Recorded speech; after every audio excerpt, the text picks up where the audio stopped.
Rain poured heavily over the sleeping city, masking the footsteps of a man who had walked in silence for far too long.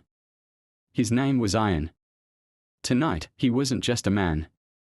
He was judgment wrapped in flesh. 10 years earlier, Ayan had lived a simple life. He was an apprentice blacksmith in a quiet coastal town.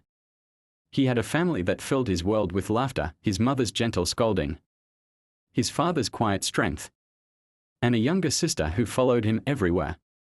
Their life was humble, but it was enough. Until one night, it all turned to ash. That night, fire consumed the town. Smoke curled into the sky like dark fingers. Screams echoed through the streets as masked raiders swept in, led by a man known only as Derek. Rumor had it Derek worked for a powerful lord, but his cruelty was all his own. He spared no one. Ayan's family perished in the flames. Ayan himself survived by chance, dragged unconscious from the rubble by a passing traveler. When he awoke, his home was gone. The grief nearly swallowed him whole. But in its place grew something colder, sharper, a promise that one day Derek would pay. Years passed. Ayan traveled across kingdoms, learning every skill he could. Swordsmanship from mercenaries, tracking from hunters, stealth from thieves. But more than any blade, he sharpened his resolve. Every night, the memory of fire fueled him. He gathered scraps of information, whispers in taverns, drunken confessions, rumors carried on the wind. Slowly, he traced Derek's path of destruction. The man had become a shadowy figure, hiding behind hired guards and corrupt officials. But Ayan was patient. Revenge, he knew, was best served when the target no longer saw it coming.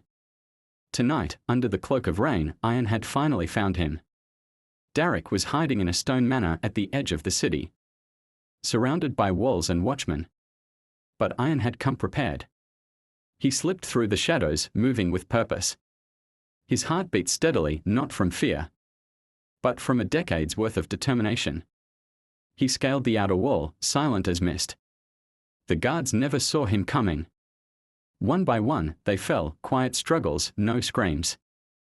Ayan wasn't cruel by nature. He did what was necessary. His revenge was reserved for the man at the center of it all. At last, he stood before the heavy oak door of Derek's chamber.